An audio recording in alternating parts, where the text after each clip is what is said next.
If you like what we do here on Skiba News Nation, please like and subscribe, and also share with others so we can grow the biggest truth-seeking community on the internet. Huge shout out to all of our Patreons out there. If you like bonus content, you want some extra Skiba News Nation stuff, please go to patreon.com/Skiba News Nation.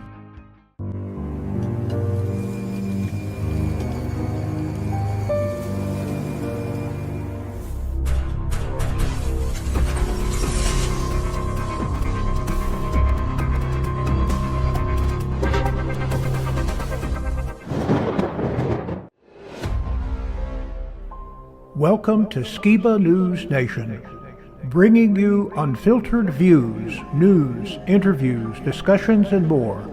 And now, here's your host, Jeremiah Skiba, award-winning musician and son of Rob Skiba. With the son of the legendary Rob Skiba. Jeremiah Skiba, what's up? With my great and insightful co-host, Mr. Jake Graham.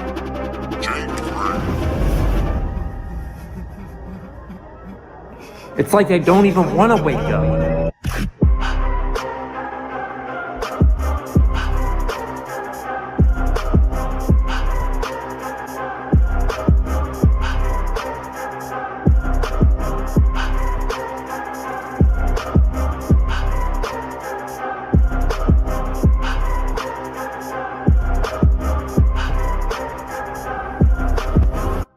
He's on a quest for truth.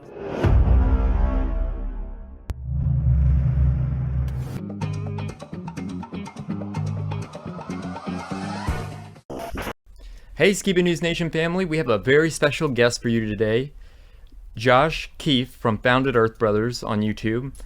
So I'd like to welcome him. Welcome, Josh. Hello, everybody. What a blessing it is. Full circle to be here. My journey started with a simple prayer for the Father to show me the truth about creation. I knew something was missing, and Rob Skiba was the video that came up right after that prayer because I said I was ready for the truth. So what a blessing it is to be joined by his son. Such a ministry, such a powerful wave of events getting us to where we are. It's powerful. So thanks for having me on. This is a blessing. Yeah, I appreciate it. Thanks for coming on. And though you kind of, I don't know if this would answer my first question, but I just wanted to ask you, how did you discover flat Earth?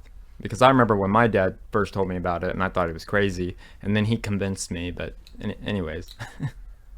Yeah, well, it's been a journey full of miracles. It took 3 miracles to really humble me enough to get me to look into biblical cosmology.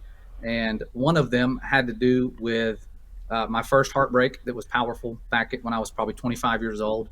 The Most High healed my broken heart in the blink of an eye, showed me he is this loving, merciful Father. And so then I, of course, met my wife, got married. 10 years later, I needed another miracle because my precious mother was diagnosed with what they said, terminal cancer. She's going to die in a couple months. And so I started praying like I hadn't prayed in years since I had my first miracle. And the Father, I just asked him, I said, speak to my mother, because she was at a point where she says, I deserve this. And she was where I was when I had my broken heart, saying, I deserve this. I need to suffer. I've been bad. So she had that mindset. And I just asked the Most High, I said, speak to my mother like you did to me. And the next day at work, she texts me and says, God spoke to me. And so I knew he was listening and answering my prayers. I didn't know why he was doing it, but I started praying to him some more. And I asked him that the chemo she was going to take just wouldn't affect her. And because I knew she was going to go that route, and it didn't at first. The first whole set of treatments, she was like, I don't know why this isn't affecting me. I don't feel any pain. Everybody's telling me I'm supposed to be like in agony, and I feel great. She looked great. And then she went into remission. And when those things happened, it made me say, you know what? You're real. I know you're listening to me. I don't know why you're listening to me, but I want you to show me the truth about creation. And I said these words. I remember saying, I don't care how crazy it sounds. I want you to show me the truth. And literally, I think it was like the next evening, I'm on YouTube doing research because I'm a biology teacher by trade. And I'm already investigating evolution and it's just falling apart. But then I saw one of your dad's videos, and he was talking about the biblical earth. And I remember going, why is Rob Skiba, of all people, this smart, intelligent man? I know he's smart. Why is he talking about this? And so I just pulled up the video, and instantly, as he's speaking about the the flat Earth from the biblical perspective, I just remember the Holy Spirit just very peacefully was like, "This is true. Look into it." And I'm like, "This is true. Like this is it." And wow, from there it was like a journey like so many have been on, millions. I'd say Rob Skiba, you guys, the family, your mother, everybody included, has brought millions of people to the Father's truth of creation. And it's something there's eternal rewards for that can't be taken away. And I just can't imagine when we're united in the kingdom what it's going to be like, how many lives have been impacted and know you guys on account of that. I mean, it's one big family unit. I know Rob couldn't have done what he did without your precious mother, and my heart goes out to you for your loss. When that happened, it brought me back to losing my precious mother, and I know that's the toughest loss, one of the toughest loss. I mean, two parents, there's always something missing for the rest of your life. But it's like my 3-year-old, my daughter, when my mom passed away, was 3 years old. And I want to share with you the wisdom she shared with me, because I was walking around outside with her in shock and just, still not letting it set in that it happened. And I was trying to hold back tears, and my little 3-year-old daughter looks up at me, and she sees me starting to about lose it, and she says, "Dad, don't be sad." And I was like, What do you mean?" And she said, "One day, God is going to raise her up." And that right there showed me that the Father, He can speak through anybody, but He's got His wisdom, and we're all waiting for that moment to be raised up and to meet Rob, to meet our mother, but to meet the Most High and His beloved Son. So it's been a powerful journey. The last, I almost say 9 years now, 8 years. I don't really know exactly. I'm trying to think. My daughter will be 8, and it was when my wife was pregnant with her that this started happening. So it's been a powerful journey, full of miracles. And you guys, the Skiba ministry, is a huge, huge part of that. He's the one the Father used to bring me to His truth, because otherwise I would have probably just laughed at it like everybody else. So yeah, definitely thankful and humbled by His work and ministry and your family's work. I appreciate that. And those words, I mean, Josh, they mean so much to me, because not a whole lot of people can understand, like, it's hard. There's nobody my age that doesn't have their mom or dad, and that story just really does mean a lot to me. And I appreciate you sharing that, because it's hard to connect with people when they don't understand what you're going through. Yeah, really beautiful testimony of just a heart seeking after the truth. And I think a lot of people looking from the outward in are so shocked and confused at how anybody could question cosmology. How could they totally go the opposite of what we've been trained and taught since a very young age from the school classroom? And I think the beautiful thing that I got out of the flat earth movement, and really Rob's pursuit of the truth in terms of the flat earth topic, is the beautiful pearl that was in the ugly clam of flat earth was just the topic of true biblical faith and belief that the scriptures are literal in some instances, and that people can put a trust in the descriptions that the word gives us in terms of like the situation with Joshua and the sun standing still in the heavens. And I think that's really what was the beautiful pearl hidden within this ugly clam of the flat earth title, with all the cognitive dissonance against that topic. Because really, if you think about it, the flat earth is less of a theory of what the earth is and more of a theory of what the earth isn't, because we have such a love for the truth. We're not allowing the lies of government agencies and NASA and space programs that have been proven liars to influence us to discredit the scriptures as a whole, as a foundation for truth, and even a perspective of how reality has been created for us in a very unique way. And so it's just so beautiful. And I think that's a testimony a lot of people have, regarding biblical cosmology and what is this realm we live in? Is it like really brings to life just this wonder and stuff. And the investigation just takes over, and it really at first you could become obsessed with it, and I think that's what a lot of us do. We get obsessed with it, and then, like you said, it brings you to the truth of the Bible being from cover to cover being true. So you start over and you look at it. And so, in my opinion, the people that started out with biblical cosmology as a foundation really helped them love the word a lot more and get a lot further in truth than people who have known the Bible for decades. And my dad, he told me early, around the same time this was going on, he said, Josh, look at the Bible as if no one's ever told you what anything means. And then when I found the truth of biblical cosmology a few weeks later, I was like, Dad, you were telling me the truth. You're 100% correct. And then I told him about that. And he's like, what? He's like, no way. This is like there's no way. This is a division. He was upset at first. And then eventually, about a year and a half later or so, he came around. But yeah, it's literal from cover to cover. And that's what I'm having fun doing. I'm finding out that where we live, what we live on, and just creation itself. Because I was a science teacher when I started waking up. I loved space. I loved everything space related. I was a lot like Rob, how he was a space fan. And, many people, we all grew up with rockets and dinosaurs in front of us. That's what we grew up with. And I would show space movies to my science classes. We would watch The Martian. That was my absolute favorite movie to show in science class, was The Martian and Gattaca. Gattaca is now kind of becoming a true story, where they, if you're non-GMO and you're a regular person, you're kind of like put off to the side. And so like there was a lot of stuff that I showed, but even the movie Gattaca had that space aspect. He was working to become an astronaut. Like, it was so infused in what I was doing and believing, and but it kept me away. I remember looking up at the firmament up above us, not knowing what it was, thinking it was deep space, and asking him, what are you trying to show me? What are you trying to, and I would ask that question over and over. I know you're trying to show me something. What is it? Meanwhile, I'm looking at it, like, and so when he finally showed it to me, I was like, wow, I feel so dumb now that I'm staring at what you're trying to show me.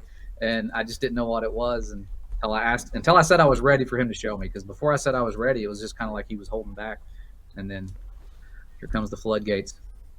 I like the way you said investigation, because I mean that's really what it is. Like, my dad wrote a book called Testing the Globe, and my wife was a teacher. She was or she still is a teacher. She's a great teacher, but she was also in the like into NASA and stuff, because that's how you're programmed. And not too long after we were dating, she kind of woke up to it, and it was like the coolest thing watching her transition from like, this is what I've been told to this is the truth, and just going back and forth between those two. But anyways, where I was going with that was, my dad did all these tests and stuff and investigations, and can you explain to our audience your theory on gravity or no gravity? Yes, it's something that's really starting to unfold, because in science, I had a very basic education. I did get my master's degree, but it wasn't in science. I was becoming an educator. And so I was teaching biology, or getting into biology, but I had my master's in special education. So it wasn't like I was in college learning about science, physical science and all that to an extreme degree. And so I grew up just believing things are either magnetic or they're not magnetic. There was those two options. I didn't realize that all of creation is impacted by magnetism, and it's to a degree that I'm just now finding out with creation standard, because we're learning about tides and how the tides are changing. And I didn't realize there's magnetic properties with the moon, and with all of creation, everything is impacted by magnets, all life. And so we can take a compass and realize, hey, there's some sort of magnetic aspect to creation. We can follow this compass and go places. But I didn't realize that it was so involved with creation. Even when the moon is circling around and changing its phases, it impacts the way sap moves inside of trees differently.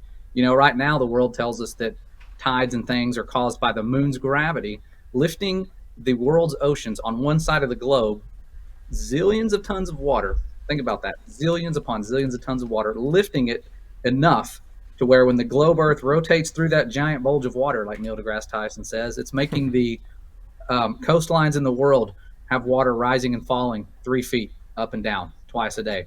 And so that was basic. I mean, when I was learning about tides in school and as an earth science teacher years ago, it's like, oh, okay, that makes sense. There's two bulges. I'm like, maybe the other bulge is caused by the sun.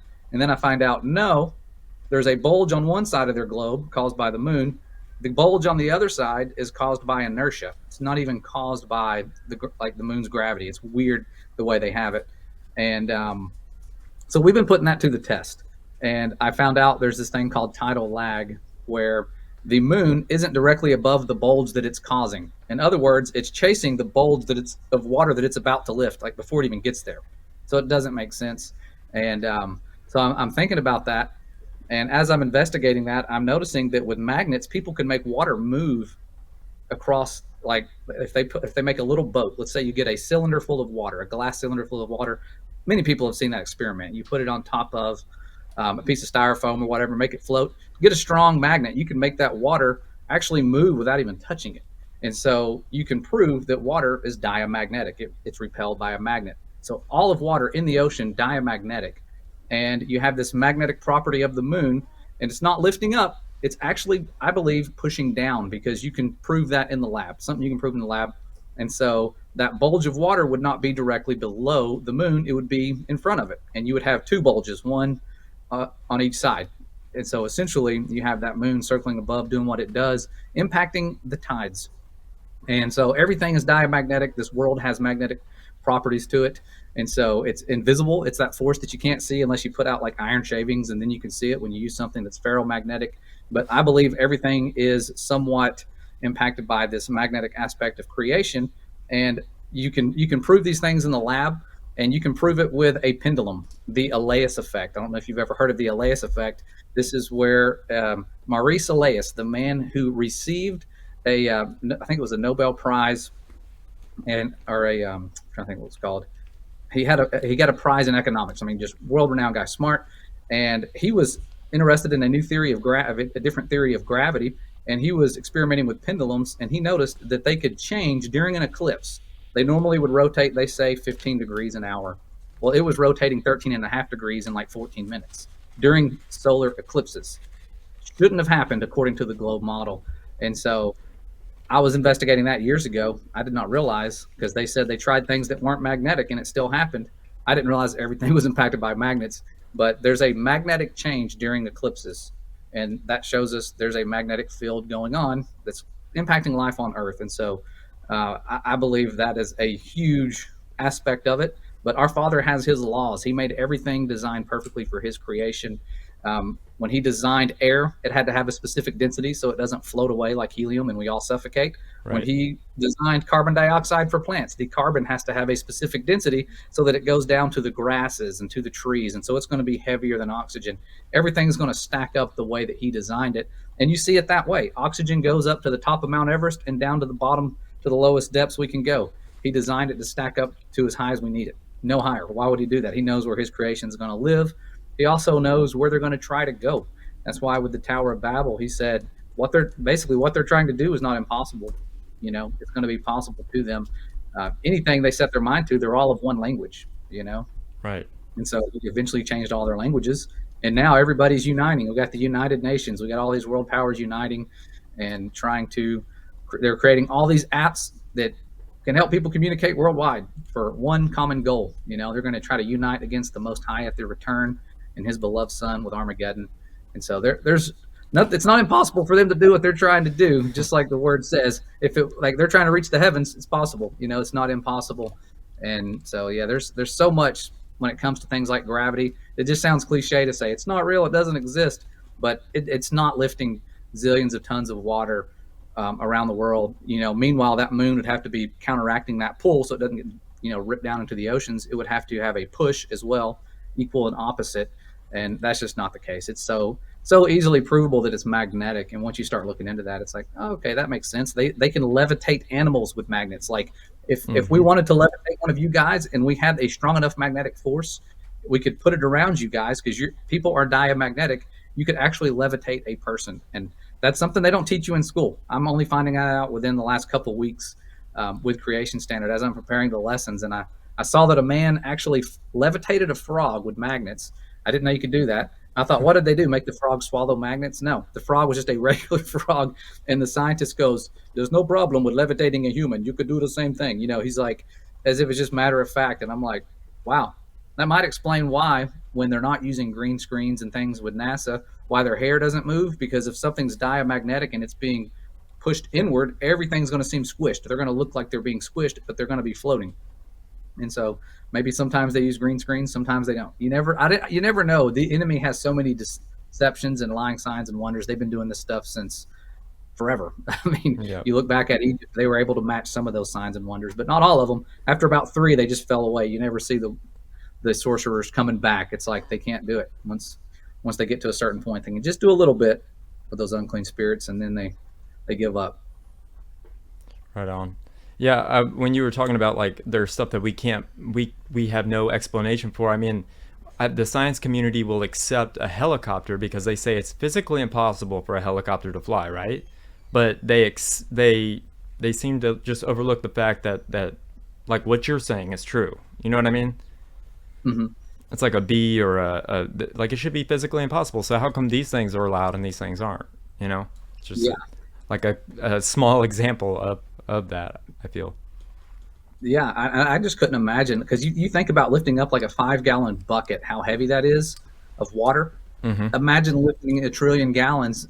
That would be a lot of power, but we're safe. We can go swimming in the ocean and not get sucked up. Like it's selective. It's only thirsty. It's only going for water. Why is it not lifting other stuff? And it just likes water, I guess. That dry moon, they're trying to find water. Maybe the moon is just really thirsty on their version, but yeah, so many things. I'm glad you asked that question, because that is a huge science lesson we're just now getting into, and things don't add up. When you look at like the 2 tides per day that we're supposed to have, we don't have 2 tides per day everywhere. It's different on the East Coast and the West Coast. It's different in Antarctica. Antarctica was the only place I could find that had the same amount of tides all the way around it, which is interesting. It's supposed to be the same up north, but it's not. It's different.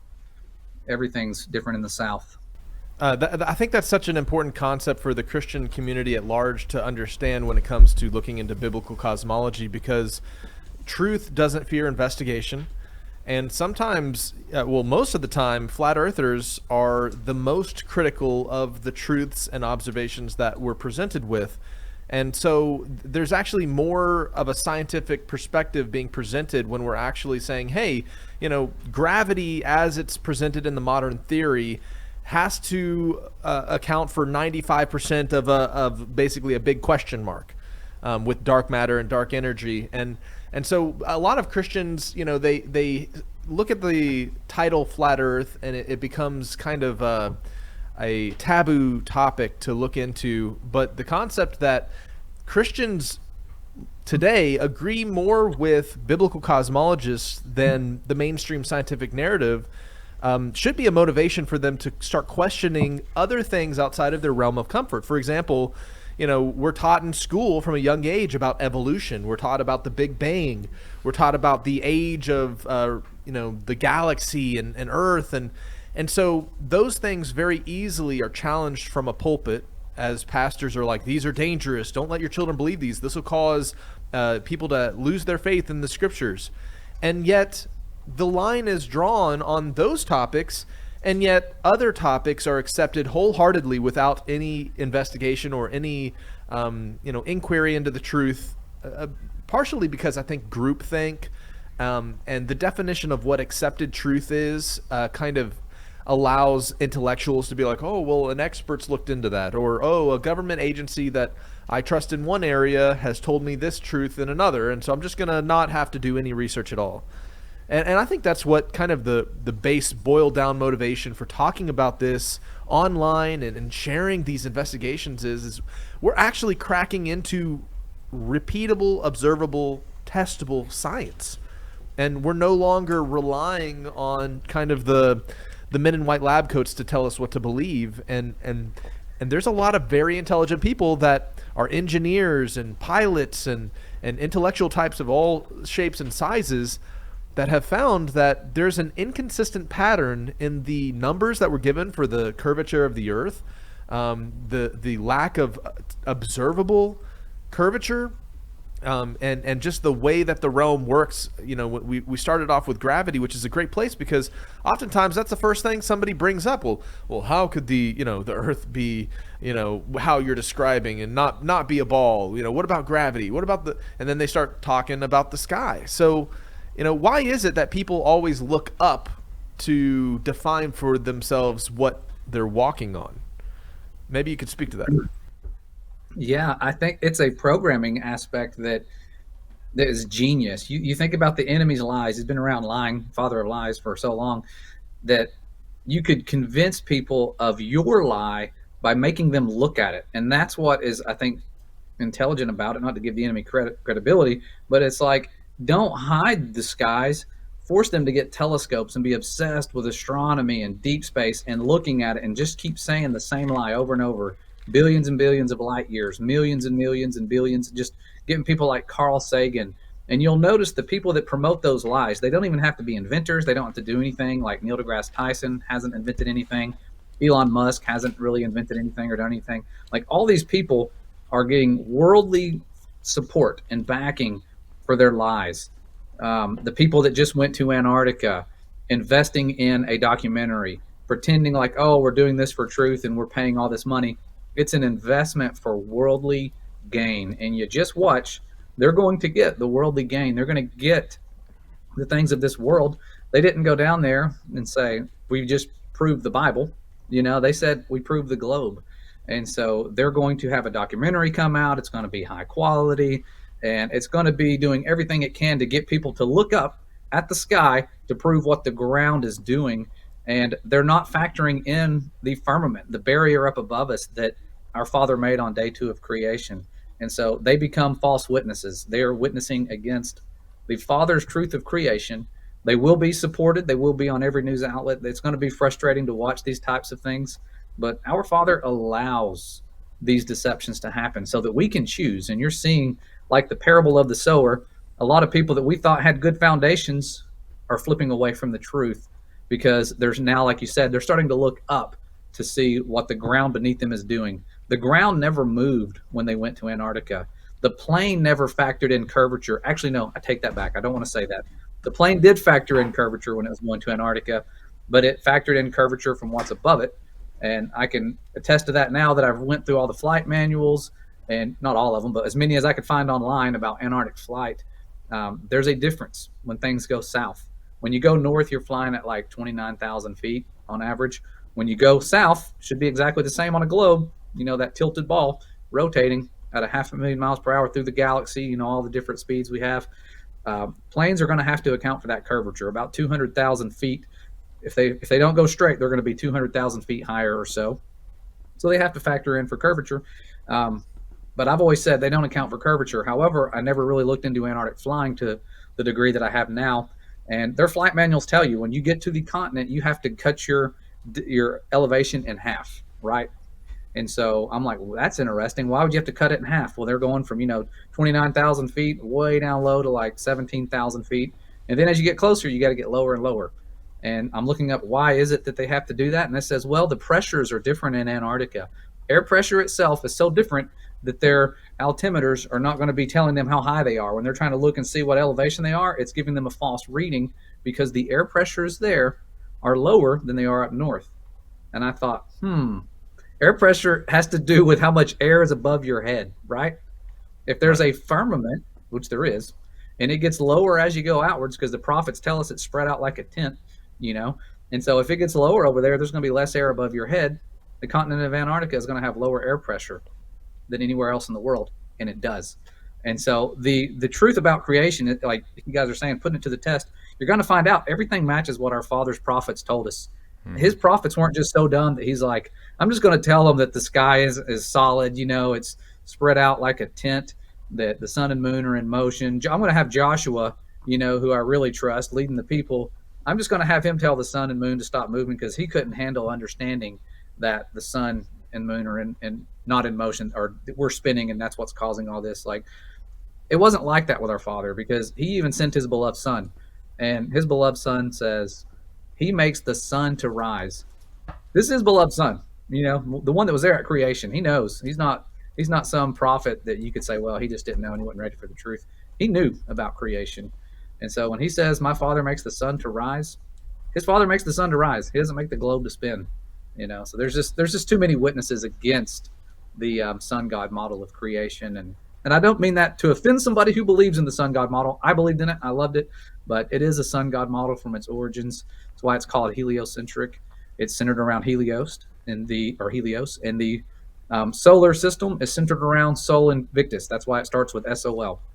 And so it's a sun god model. All the early people that were helping to create it, people like Eratosthenes, they were sun god worshippers. He literally worshipped Zeus and had a temple of Apollo right down the road from him where he was at. So there's the temple of Apollo, the sanctuary of Zeus, where he was setting up his obelisk experiment. There's no actual documentation of his experiment that he did to prove the curvature that everybody so allegedly believed in, but he had obelisks that he was using sun god worshiping symbols using for his experiment. That's what he used. He didn't use sticks and shadows like I was told, and he didn't use a well and a stick like Neil deGrasse Tyson says. There's all these different stories, and the reason they're all different is because they're just making up lies, and there's no documentation about it. I mean, imagine if we were pushing the Bible and going, well, there's no documentation to back up the Bible, but we're going to believe it because, it was ancient Greek knowledge and we just believe it now. No, that's what they're doing with the sun god model, and it's rampant because as soon as you start talking about it, people are going to bring up Eratosthenes and what's above us when his experiment, even if it were real, doesn't prove that the sun is where it is or that we're moving. It just proves that the sun is close. That's really what that experiment proves, especially when you factor in crepuscular rays. But yeah, it's really sad that people are looking up to measure what's beneath us. Imagine somebody coming to level your house. You hired some people and you're like, my floor just feels uneven. Every time I set something down, it falls over. And they come in and they just point their cameras at your lights in your house. And they're like, well, your fan is rotating this way, so your floor must be rotating this way. And yeah, we don't know what to do. We're done. You live on a spherical object. Like that would be awful. You would hope that they'd come in there with lasers and levels. And that's what biblical earthers are doing. And we're finding no curvature. And yet the worldly wisdom people, they're forced to look up. That's all they can do, because if they look down, they're going to see ground's not moving. It's not curved like they say it is. Water is flat on the surface, and this world is just as immovable and that's provable. Something you can prove in the lab with any type of experiment you can throw at it, pendulums included. Speaking about the latest Antarctica trip, I mean, how would you explain the 24-hour sun? Because I've heard people say reflections and, that there's more than one sun, but what are your opinions on it? My opinion is, if it were real, I don't know. I'm not going to vouch and say that was 100% not a lying sign, but it could have been real. And the reason is our sun has different gates. And I've been studying this out, looking at the Book of Enoch. It's one book that gives you a lot of clear descriptions of how the sun moves. And we're always told that our world is tilted, but it sounds like, according to the gates in Enoch, there's 6 in the east and 6 in the west, 12 total. You have 12 months in the year. And it's showing us how that sun's moving. One of them says it's a rising gate, and the other one's a falling gate, or kind of like a setting gate in the west. So the path of the sun may be tilted itself. And how our map is exactly laid out, I don't know. That may factor into it. But it was very humbling because a lot of people were saying, you're just definitely not going to see that when you go there. But he made his sun to give light upon the earth. There's 7 layers to the firmament. There's 6 parts of the world with 1 part dried up, so 7 parts total. And he's designed the sun to light up the entire world. And when we see something that doesn't match what we were thinking, because we're not factoring in the expanse above us. And the expanse above us is something like it's going to do things different. So kind of like how your dad was modeling sunsets with a page magnifier. He took a page magnifier and he could model sunsets. When you have this, I was actually walking with a page magnifier the other day, and I noticed that when I held it down and I'm walking with it, I could look down. My feet were on the opposite side walking towards me, which makes no sense. I'm like, why are my feet on the opposite side?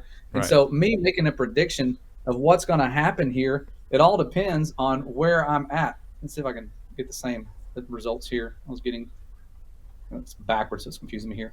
But it depends on how far away the light is. See if I can center this up. But sometimes your hand, if I wish I could get it to line up properly, but depending on where you put the light, it's going to make a difference on where the object is. I'm just going to appear on the right, going to the left. Wish I could do it. I'm going to have to set up an experiment where I could do this, because you can do it when you're not on camera, but things will move the opposite direction. They'll be inverted.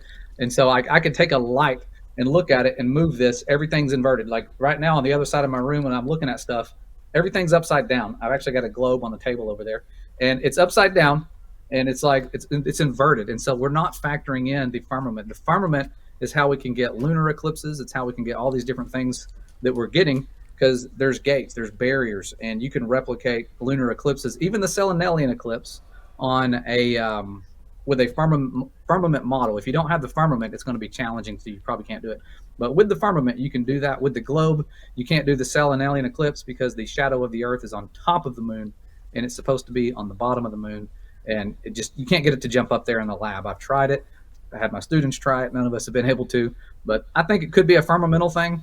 If it's not, then it's something that we're just not factoring in. But I believe it has to do with that firmament, because that's something that's still there. It's going to be there until the firmament parts like a scroll, according to Isaiah and John in Revelation. And so it's there. And if we're seeing something like that, it has to do with how it's far more curved near the outer edges, just like it is when planes are accounting for it.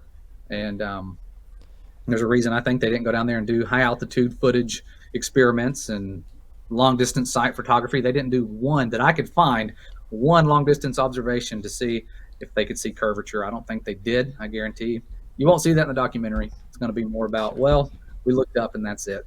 I think that's their so-called final experiment, but their final observation is going to be that firmament parting like a scroll. And I just pray they can see the truth before it parts, because once it parts, it's going to be too late to go, oh, wait, I believe in it now. You know, they know, I believe they know it's there. The ones that are really putting this out there, the one that helped so allegedly sponsor the trip, I believe, is fully aware. Right. So when you were showing that magnification thing, my dad had it's called a refraction kit, and you could pretty much prove that the Earth is flat in your living room with with what you were talking about. And I should send you one of those. We still sell them, and it's such a fascinating tool to see, like, kind of what you're describing, but with the actual like model, like, and it's just simple stuff that you can do around the house. And I'll have to send you one of those, and I'll put a link for anybody who wants to see those in the description. I'm glad to see you're still doing that, because with our students at Creation Standard, they always want resources, and I linked that originally, but I wasn't sure if that was still something you guys were selling, and I didn't want to have them buying that. But now we know, so I can definitely share that with them, because we're doing lots of long distance sight things and watching how the sun sets. And so I'm actually showing your dad's video of the sunset tomorrow with our firmamental class. We're going to be talking about sunsets and things like that, studying out the sun and long distance observations, why it is we can look at the sun when it sets versus at high noon we would go blind instantly, looking at the sun. There's a reason, and it has that observation that there's so much water in the air. I mean, we're underwater right now, we just don't realize it, but we're under tons and tons of water, clouds weighing millions of pounds floating above us, like it's all spread out. Right. It's amazing. And my producer Opa wanted to ask a question. Opa, do you want to ask it before we move on with Jake's Well, question? you just brought up that subject. You've got clouds, and they're extremely heavy. You got all kinds of water vapor, birds flying up in the sky, and this kind of relates back to gravity and how one of the questions that was asked before was, if it's a globe model, how does the water stay on the globe, the oceans and what have you? But if you have clouds with millions of pounds of liquid sitting up there, how are they way up there and the water is down on the ground if it's not magnetic like you say? Yeah, because the gravity, if it's lifting all that ocean water that weighs millions of pounds, it should be lifting the clouds. And what's to stop it? Why can't it just keep lifting the clouds? And there's really no answer to that, because it wouldn't just skip the clouds and go, I'm just going to lift the water down below at the ocean. Now, although salt water actually is more greatly impacted by magnets than fresh water. And so lakes, people will go, well, the theory is out because lakes don't have the tide changes, these massive lakes. But sometimes they can have little tide changes. But for the most part, fresh water is not as fully impacted by magnets or magnetism as salt water is.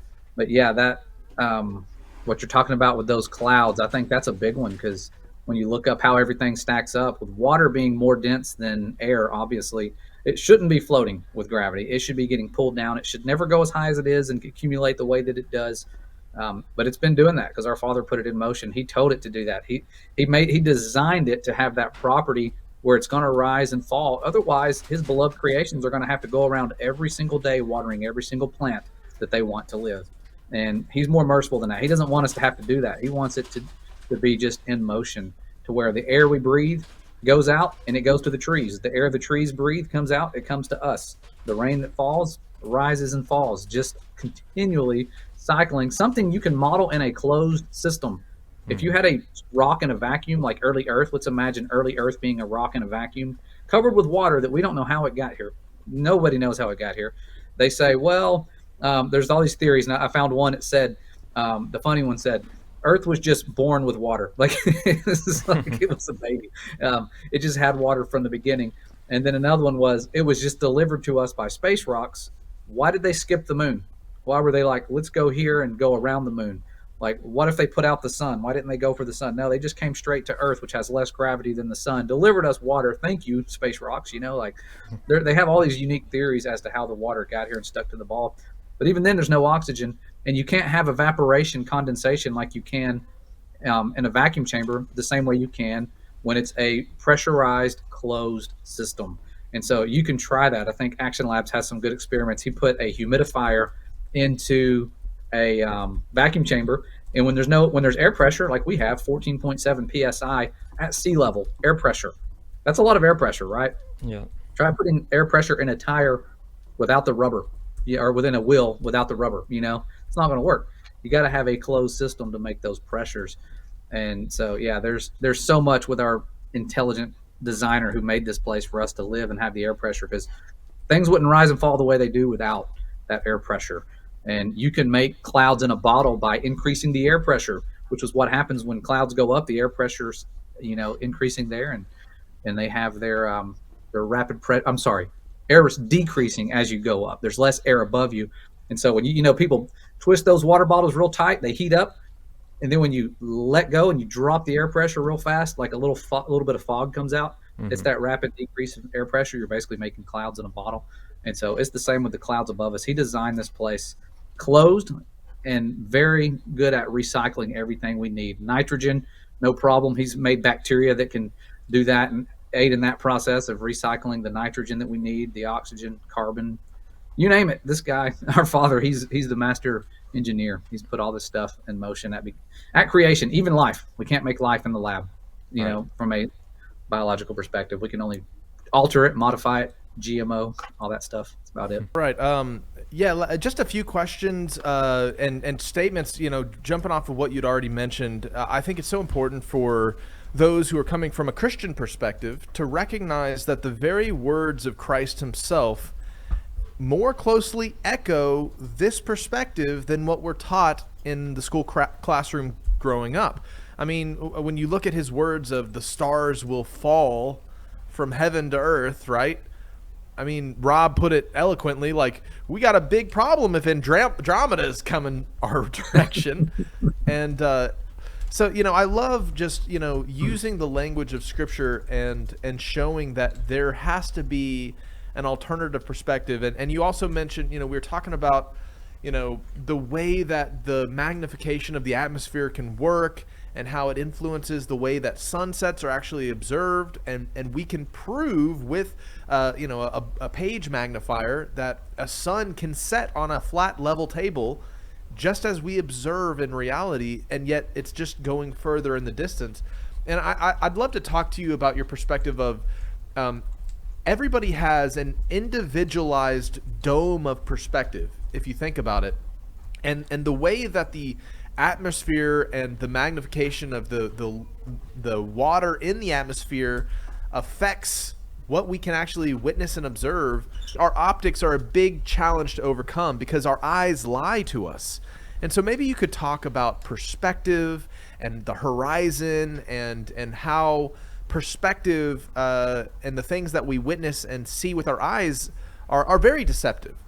And yet, despite the deceptive nature of how just we observe the world around us, how are there experiments that are showing that there's no curvature? Maybe you can talk to be like, it seems like a contradictory statement, like, oh, we haven't found the curvature, but also the horizon's a lie, and so maybe you can kind of sum up for our listeners, why perspective, our dome of observable, space is, it's individualized, it's based on the weather, the temperature of the air, and how this is not contradictory to tests that have proven there's no curvature observable.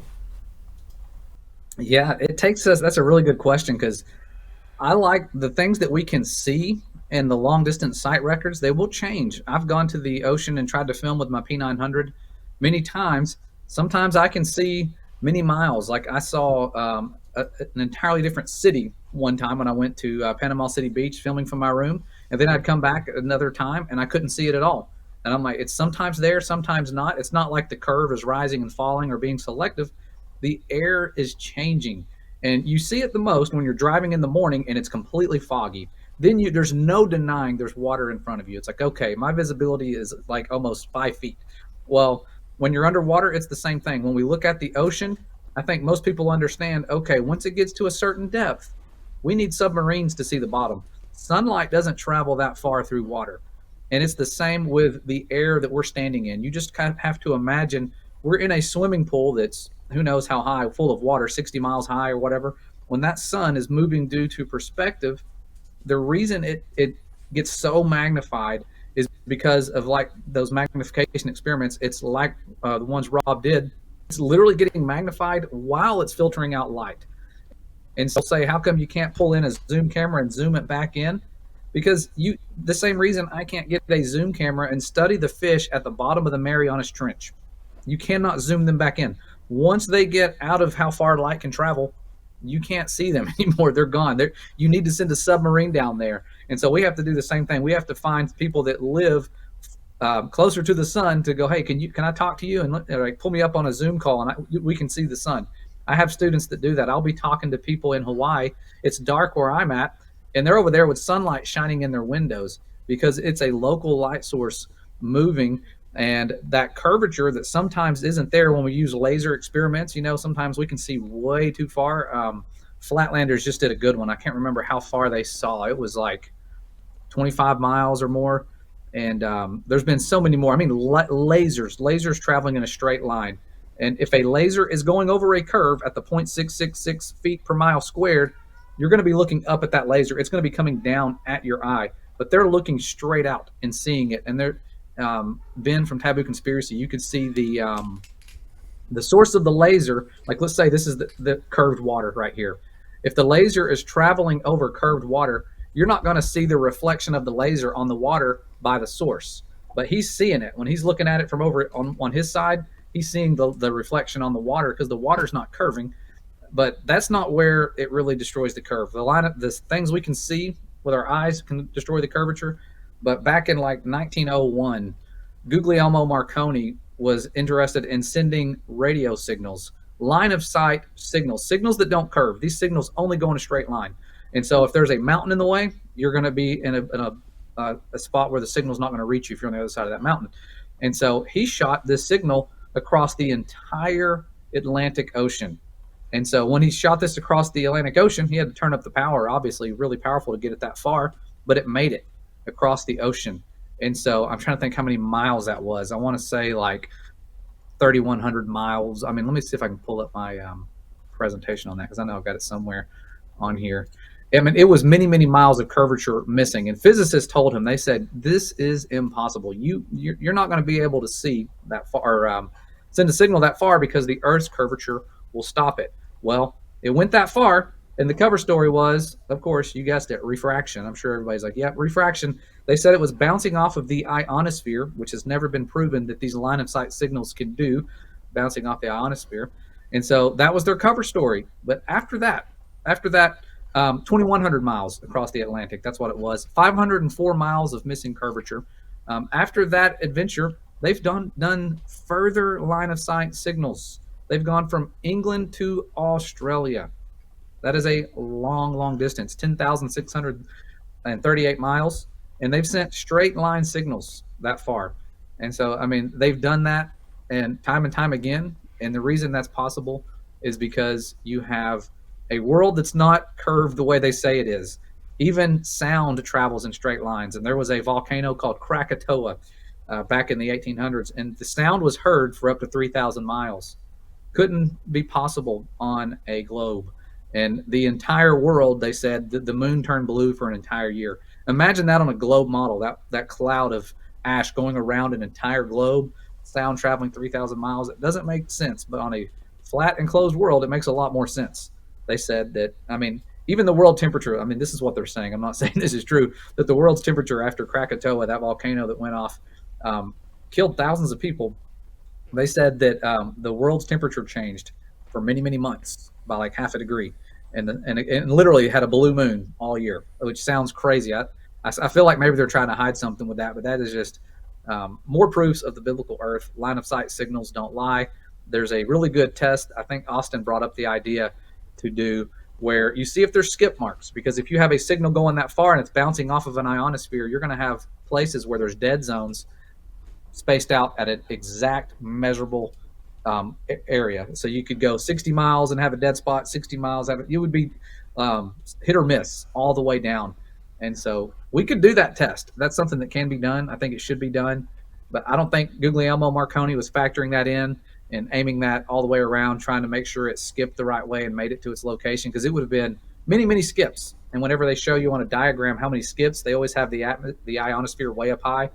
It would be very, very close on their model, like teeny tiny, and it would be skipping many hundreds of times to go those distances, if not thousands of times. I mean, all those miles with an ionosphere, 60 miles up. But yeah, those sight distances, just think about you being underwater, and underwater visibility is going to change. If you go to the Clear Springs in Florida, you could see much further than if you go to a pond that's darker water, less visibility. Like, visibility is going to change continually. That's the weather even has that factored in, is visibility today is going to be such and such.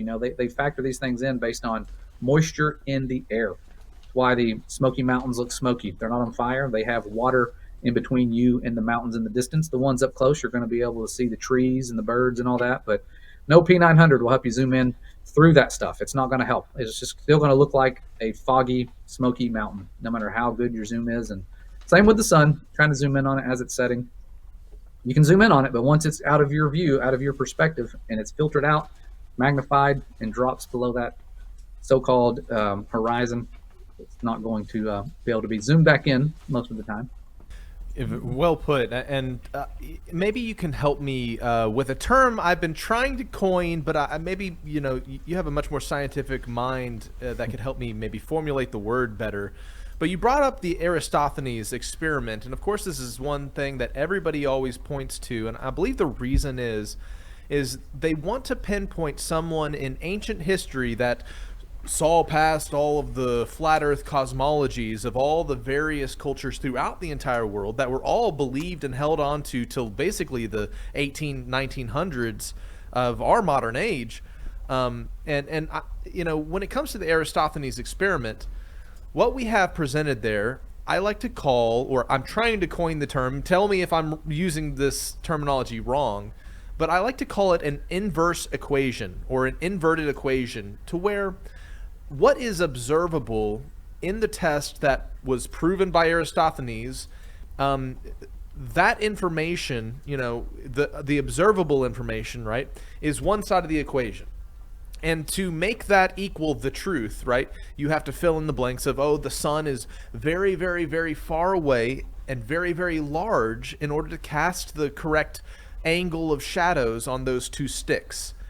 And the reason I would consider it an inverted equation is the truth could equally be observed if the sun was much closer and much smaller. And so the mathematical equation of what is actually observed, it's almost a game of opposites, where in the end, there's always going to be an opposite kind of mathematical equation explaining what's observed, but that doesn't make the opposite truth any less plausible, because we know that with the Eratosthenes experiment, if the sun was much closer and much smaller, it would cast those same shadows.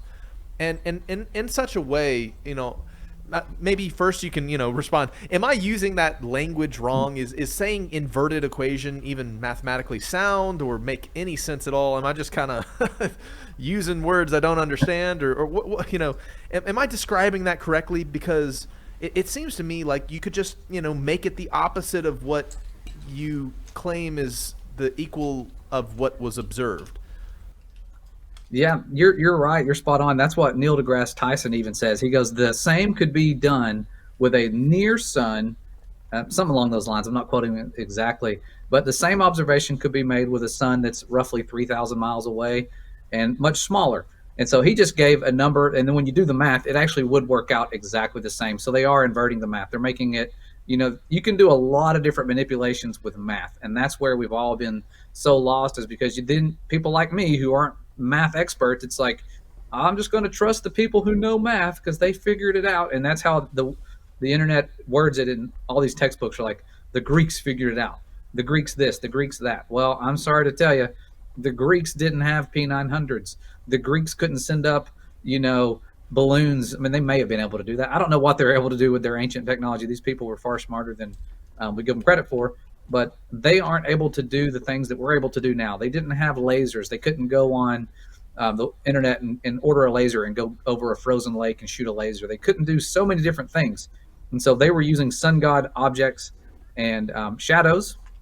And if the experiment even happened, it seems like those things just kind of come into being, and there's no documentation of it and what happened to it. It's kind of like the moon landing stuff. They deleted it or something happened. It got destroyed.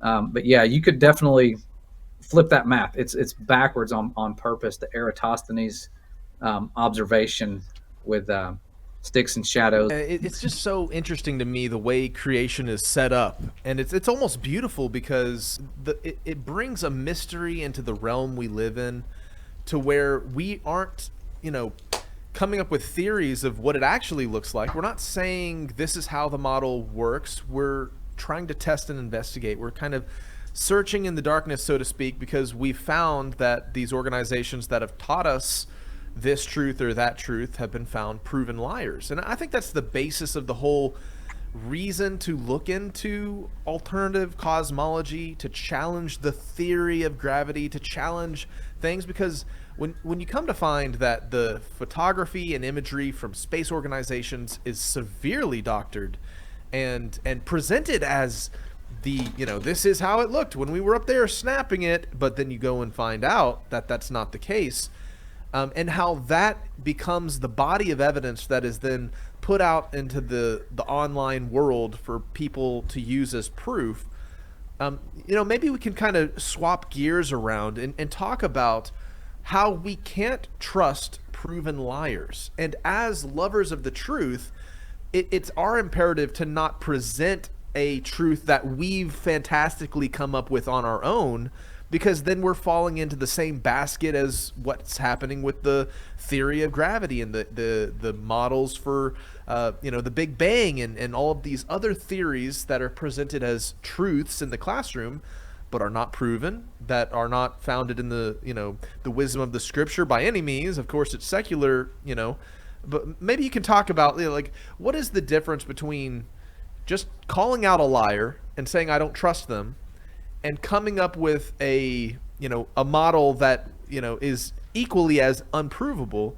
I mean, because it's kind of a balancing act, and if we're founded in truth, what does that actually look like practically, keeping to observable, testable, repeatable, and of course our trust in scriptures to it's a choice we get to make in the end of the day, right? It's, do you believe God, or is believe man, or is Yah a liar, or vice versa? What are your thoughts? Yeah, I think it's important that we put our trust in the Most High first and foremost, and go, these are your words. This is what your prophet says. This is what your beloved son says. I'm going to believe it, and I'm going to put it to the test. And when you put it to the test without fear, you can't be like, well, I might accidentally see what the world's telling me to be true is true. You're not. You're going to see things that might appear to make what the world says seem true at first, but then you just have to fully investigate it, and you'll find out why. And so it doesn't stop at like Eratosthenes. There's people nowadays, this is the thing I was going to talk about. Some guy went mega viral, of course, with his little experiment on a bicycle, proving that the world is curved. He had a bicycle and he had a couple sticks. He put them in the ground, measured the shadows, trying to repeat Eratosthenes. And the one thing he says at the very beginning is, this is going to show us how curved the earth is because we know for sure the sun is far away. They're not going to point to a specific person who's measured it and proven it, because no one ever in history has ever measured the distance to the sun, not once. And the word tells us it cannot be measured. And so it's like it's one of those things where you're just going to have to trust that guy, or you can get out there on the ground. And what people did, somebody found the exact freeway this guy was riding his bicycle down, took a laser, shone the laser over the surface of the road. It was a real flat road. That's why the guy chose it. He's like, this is one of the flattest places in America. And you can shine a laser to the distances he went and still see the laser, So it's like, he wasn't finding curvature. Why didn't that guy take a laser? Why didn't he do something more scientific? Because they know we're going to trust them. We're not going to put our trust in the word. We're not going to keep investigating it. We're going to go, well, these guys just did some advanced trigonometry here and use some shadows, and they know the sun's far away, so it has to be far away. And we have to put our trust in the Most High. When those people went to Antarctica, if the return had happened when they were there, they wouldn't have just missed it because they were on the bottom of a globe. Every eye is going to see the sun when he returns. And the word tells us that. Revelation, even, the Messiah was telling his followers that. He was saying, look, if somebody says I'm over here, don't believe it, it's going to be like lightning when it strikes, how the whole sky lights up when there's lightning. The entire world's going to see the sun when he returns. And it's not going to be like, all right, today is the return's happening for the northern hemisphere, and we're going to do the southern hemisphere tomorrow. That way those people in Antarctica can see us that are upside down. That's not going to happen. Every eye is going to see. And even the book of Revelation ends by telling us, if you change those words, you're going to have your name removed out of the book of life. And so to say that Revelation isn't true, that not every eye is going to see based on your hemisphere, what if you go to Mars and the return happens? What if Elon had a colony on Mars and the resurrection happened? Are those people doomed? They're not going to be able to go there because those lights are in the firmament. These are questions I had. So I'm not making fun of anybody who's had these questions or is thinking of these things, because I asked my wife that. I watched the movie The Martian, and I said, I would love to go to Mars, but what if I was there and the return happened? And then I thought about it. I was like, I don't want to go there because I don't want to miss out on the return. I didn't know about the firmament back then. Like, that's what they've erased. The moon missions and all of that, getting us to trust man. They don't call them the moon missions. They call them the Apollo missions. Apollo was a sun god. And so they did their first moon mission in honor of a sun god for a reason. And their first overall mission, you could look up NASA's first mission ever. The patch that they used has an upside down cross on it. And so you can look that up. They're not doing their things to honor the Father. They might read the Bible at some point and act like they are, but they are going. Their foundation is satanic, and Rob did such a great job bringing that to all of our attention. The dark things they were doing, the rituals that I don't even want to speak of. I don't want to get you guys banned on YouTube. So many dark things that they were doing, and people put their trust in those organizations. And I've had coworkers that I battled it out with where they make fun of me for my beliefs because I'm going against their religion, and their religion is founded on sun god worship throughout the Bible. But now our sources tell us these weren't religious people. These were just wise people. When in reality, look at who they were worshiping. Back when Eratosthenes was doing his experiments, they worshiped Zeus. Even Eratosthenes has a quote that's still on record of him saying, as he's dedicating a scepter to Zeus, saying, let it be known by anybody who sees this that this is from Eratosthenes of Cyrene. And so he's wanting it to be known that he worshipped Zeus. He wasn't like, I'm creating a model of creation that backs up the Bible. No, he had a sun god that he worshipped, or he had a deity he worshipped, and he was wanting to put them at the center of creation. Apollo and all their sun gods, they're all interconnected. And so that's who they want the world to trust. They will make it sound like we're distrusting science for religion, when in reality, even Copernicus, who said he does not care what people who quote the Bible say. He does not value their opinion. And I'm paraphrasing, I can't remember exactly how it's worded, but he doesn't value people's opinion that quote the Bible with that authority. He basically puts them to shame because they're questioning his math, his advanced math skills, which he didn't even have the sun in motion like we do now. He didn't even have it at 93 million miles away. He had it at like 13 million miles away. And so he's making fun of people, but current day mathematicians allegedly say it's 93 million miles away. So his math was wrong, even if he was right about the sun god model. He wasn't, but he was wanting to put the sun himself at the center of creation. That's what he said. We shall put the sun himself at the center of creation. not the sun itself, but the sun himself, because he worshipped Helios. That's why he named the model after him. So really got to found our experiments and our beliefs on what the Father says, put it to the test. We'll find out that it's true every single time. Okay, well, my final question is, what are your thoughts about AI? Because that's one thing that seems pretty creepy, but it could also be used for good. But it has a bunch of weird, a bunch of weird connections to a bunch of weird things. Yeah, that's a great question, because I, for one, it was nowhere on my radar as being anything weird. And my wife said, I feel like there's something demonic to it, And I didn't think anything about it. But my son, this is the craziest thing. Everything happens for a reason. It seemed like AI was just starting to take over all at once. And my son comes home. At this point, he was in middle school, and he's a real smart kid. He's read the Bible. He's read the book of Enoch. And he comes in and he said, Dad, all my friends are talking to these people using this website. And he said, you can talk to anybody. Who do you want to talk to? He said, they're talking to like Elvis and Michael Jackson and all these people. Oh, I And love instantly Elvis. I was like, wait a minute. The Bible says not to talk to the dead. And here we are talking to dead people on an app. And I'm like, this is weird. I said, if you're going to talk to somebody that's alive, right? And so I was like, who can we talk to?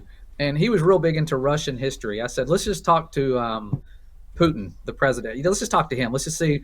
And I said, I'm going to ask him if the world is flat, just for fun.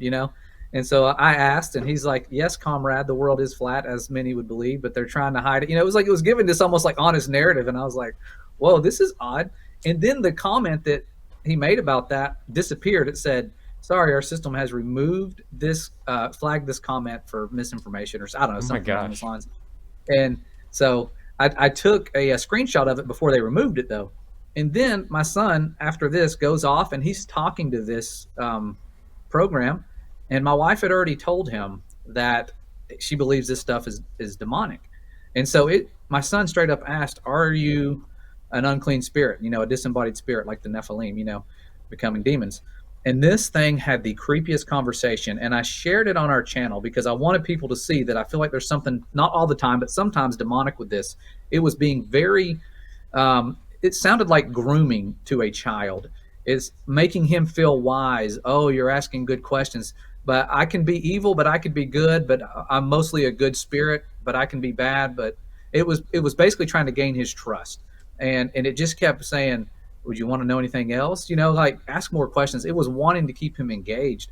And it was so dark when you read it and you understand Enoch and how these things work. It sounded, and it gave itself like a specific name of like a demon. I mean, it was like very dark. And my son came to me like shaking up. He's like, Dad, he's like, I think, mom's right, basically. Like, look what this conversation is. And when I read it, my heart sank, and I shared it on our channel, and it went viral on other people's stuff. And people were sharing it like crazy.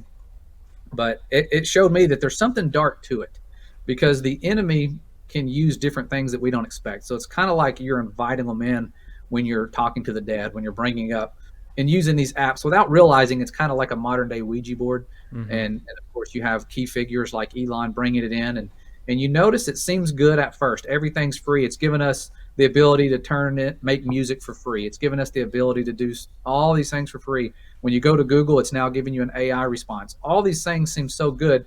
It's transforming the internet now, and it's happened faster than anything I've ever seen on the internet. And even right after my son had that experience, they called us into work. All the teachers, the entire school that I worked at. So they called us down to the auditorium. We come in and they're like, I'm thinking they're going to tell us about our upcoming salary issues or something. And they're like, okay, guys, now that we have you all here, we want to show you how you can use AI to do your lessons and make all your stuff for you and do all these things. And I'm like, this is odd that they're trying to show us how to use AI to make lessons so that essentially we're not needed anymore. Like if I can just type in, make a lesson on photosynthesis and it makes it for me, why do they need me? Why do they need somebody with a degree who can come in and make that lesson if AI can do it better than we can? Because that's what they were essentially trying to tell us, is this stuff can do it really good. You don't have to work on writing your papers anymore. And I'm like, you do realize like college students are going to change. Like I used copy and paste a lot, back in the day. That was what I thought I was cheating. Now they could go to AI and go write a paper, and it does. And I talked to David Beverly about this. He's a guy, he wrote a book called the rise of the Nephilim AI and the rise of the Nephilim spirits, something along those lines. I don't want to say that's the exact title. I had the book somewhere, but yeah, I feel like there is something demonic to it. Quite put my finger on it yet what it is, but I do feel like there is. It's going to play a part in the upcoming deceptions. If they're already using it to make realistic looking videos, I can only imagine how much it's going to play a part in what they're doing. And of course, Elon's saying that we're going to have this new god, this new digital god, and it's based in Memphis, which he says is the old ancient capital of Egypt. And there's all these things that are biblical, and you'll notice he's trying to mimic a lot of these things in prophecy.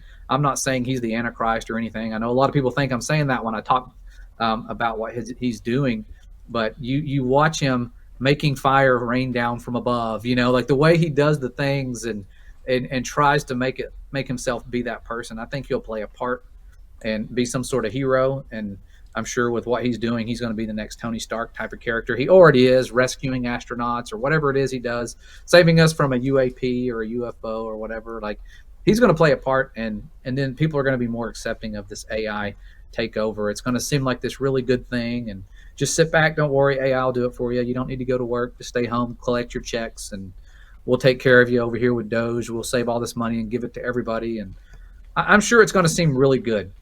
And it's just going to resurrect all the Roman things, and people like us are going to be the crazy conspiracy theorists trying to fight it all and battle this stuff when it's fully taken over. But as you've noticed, it's already pretty much taken over. And even the movie Terminator, it was Skynet that was taken over in Terminator, and in China, that's their main, I think, their AI thing. When I was watching the news, it was like, look here, they're watching everybody's every move and studying them, and it said Skynet, and I'm like, wait a minute, that was Terminator. Like, yeah. They're bringing this stuff to the forefront. It is dark. That's a really good question. So I do feel like there's a demonic aspect to it. And I don't think all AI is that way, but I think it can definitely be used, especially when you're communicating with it and you see every viral video now is somebody going, look what I asked AI to do. Hey, AI, what about the Bible? And they want us to be dependent on that to tell us what the Bible says, to tell us everything. And that's what we've been doing. That's what people have been doing the last couple years, I think. Yeah, I feel like they're going to stop looking to God and they're going to start looking at AI. And that's the sad part about it. But that was my last question. Jake, do you have any final question? Yeah, just the final thought of, I'm so glad that we had truthers like yourself, like Rob, stepping onto the world stage and being willing to talk about this questioning of the established narrative. Because as AI is implemented and the almost indecipherable video and imagery that AI can create, it's going to be a giant that's almost unconquerable. And so because we had this golden age of the internet where we could all share this information, debunking what we've been shown, testing the evidence and seeing that there's big question marks and that it's all directly contradicting the scripture as a kind of a give us a vibe check, right? I mean, I'm so glad there's going to be skeptics in the back of the room saying, I don't buy it, I don't believe it, because now the deception ability of the world system is just been cranked to the max, and that's it's something to be aware of, and we're definitely leaving the age of where we can debunk, because it's now they're going to be able to do the 24-hour live streams from the moon's surface, and they're going to be able to like act like they can zoom around and look and show all the different angles that they haven't for years, for decades. They claim to be doing all these space missions and doing this or that, and what they're the technology that they supposedly we have in our cell phone that they've not been utilizing to live stream from the ISS and actually give us a full 24-hour ability to see the stars and look down and look around. We're leaving this age. We're leaving the age where skepticism can be justified, and we're entering into the age where we will never know whether it's AI or not, and I think that's a big deal. Yeah, for sure. Yeah, I agree. It's huge. And I remember I think it was Mike Helmick, one of my other favorite truthers when it comes to fake space. He passed away, I think, right before Rob did. It's so sad how many great ones have already passed. But he said, yeah, there's a time coming when we're not going to be able to tell the difference between what's real and what's not. Now we're catching their green screen mishaps and Don Pettit back in the day when he was drinking coffee out of his cup and his coffee like teleported outside of the cup, and they say, oh no, that was just a weak signal. I'm like, I don't care if I lose Wi-Fi. My drink's never going to teleport outside of the container while the container is still there. Like these things are happening now. We're able to catch them and laugh at them, but there is a time coming when we're not going to be able to tell the difference with our eyes, what's real and what's not real. And that's how things were back in the day. I mean, these unclean spirits like frogs deceiving the kings of the earth. Even your kings and leaders are going to believe these deceptions. Somebody who everybody's looking to these worldly saviors. They're not going to be able to discern the difference either. We have to have the Holy Spirit in action telling us that's a lie and that's the truth. And we can bank on the Father's words always being true. The fake is going to come first. The deceiver is going to deceive before the return happens. We know that's going to happen. So we need to be awaiting the deceptions, but prepared for those deceptions and awaiting the real return versus the fake, deceived, deceptive, lawless one coming out on the scene. Yeah. Well, thank you so much for coming on Skiba News Nation. Where can our audience find your work?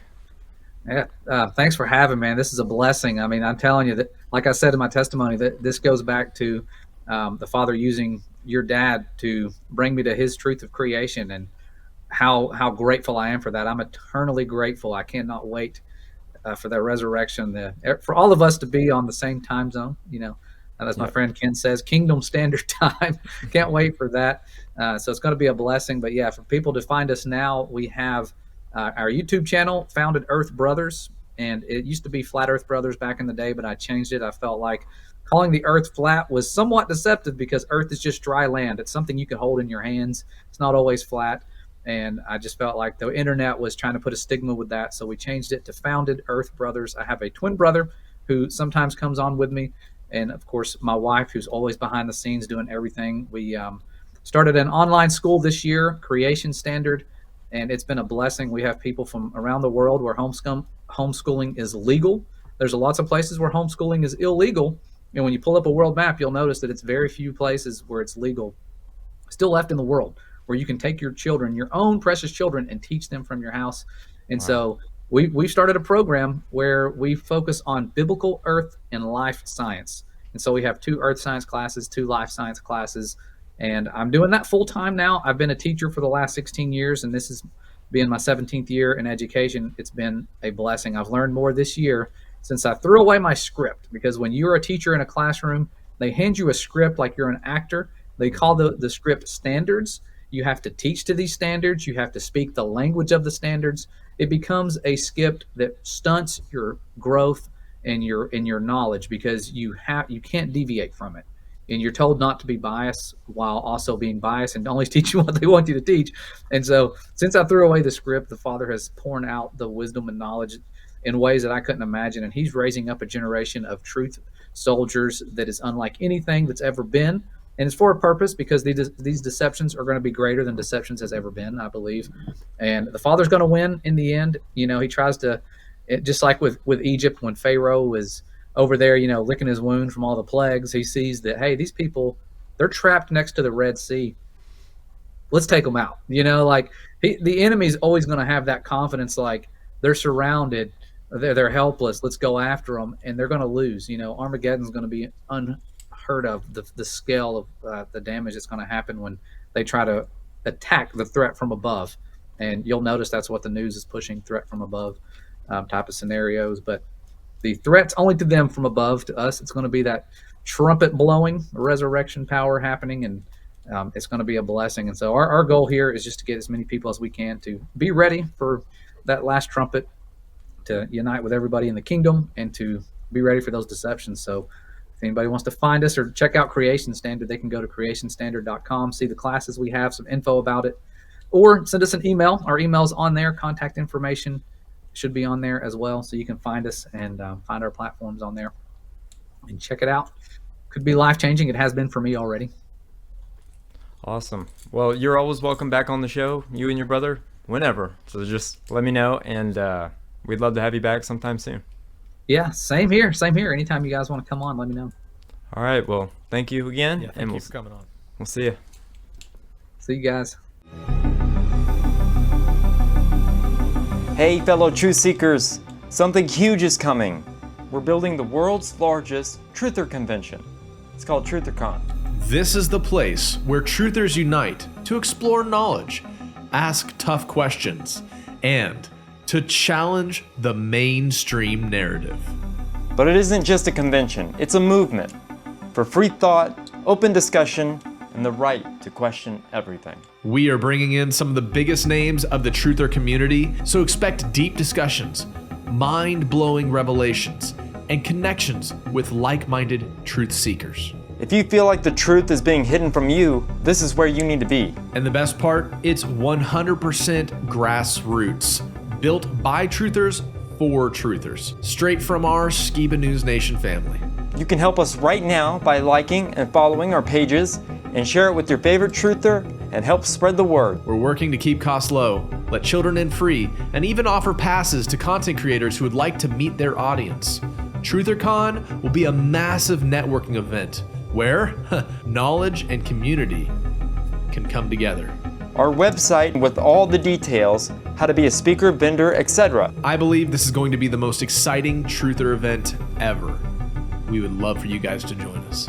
Follow us for more updates to get ready for TrutherCon, where truth has no limits. October 2025 in Dallas, Texas. We hope to see you there.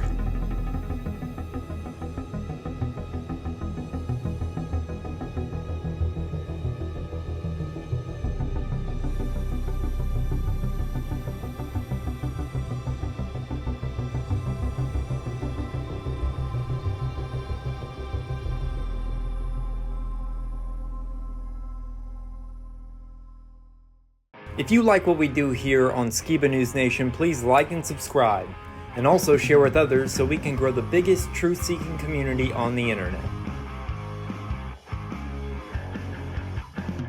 Huge shout out to all of our Patreons out there. If you like bonus content, you want some extra Skiba News Nation stuff, please go to patreon.com/Skiba News Nation.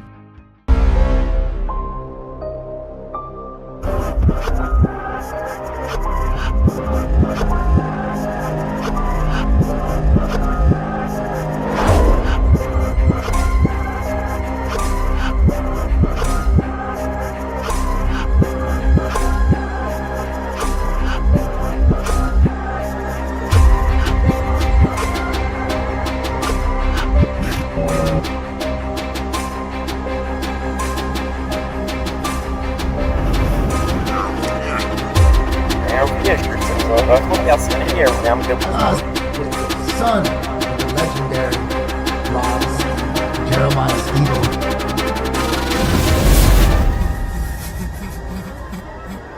It's like I don't even want to wake up.